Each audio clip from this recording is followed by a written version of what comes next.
Hola, mis estimados estudiantes. El día de hoy vamos a retornar nuevamente con las clases sobre medidas epidemiológicas.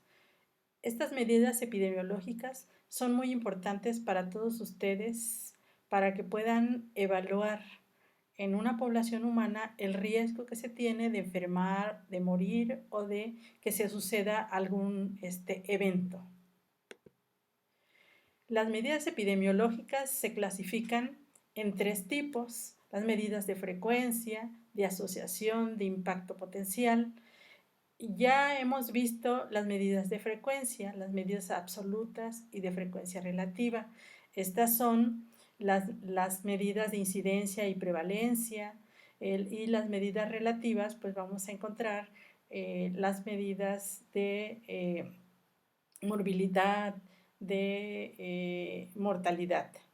Y en el caso de las medidas de asociación vamos a encontrar dos tipos: las medidas de diferencia y las medidas de razón. Y las terceras medidas epidemiológicas son las medidas de impacto potencial. Las medidas de asociación, recuerden que son indicadores epidemiológicos que evalúan la fuerza con la que una determinada enfermedad o algún efecto se va a asociar con la causa. Dentro de las medidas de asociación vamos a hacer comparaciones. Estadísticamente, estas medidas de asociación van a medir la magnitud de la diferencia observada. Esto es, podemos calcular la incidencia entre los expuestos y la incidencia entre los no expuestos y hacer la comparación pertinente.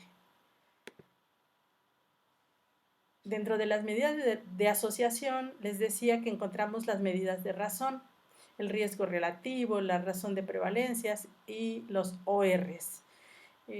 Las razones pueden definirse como magnitudes que expresan la relación aritmética existente entre dos eventos en una misma población o un solo evento en dos poblaciones. Hay dos tipos de medidas de asociación: las de diferencia o de efecto absoluto, y las de razón o de efecto relativo.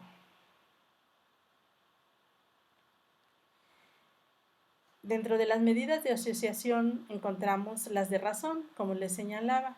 Podemos obtenerla midiendo o dividiendo la medida de frecuencia del grupo expuesto entre la medida de frecuencia del grupo no expuesto.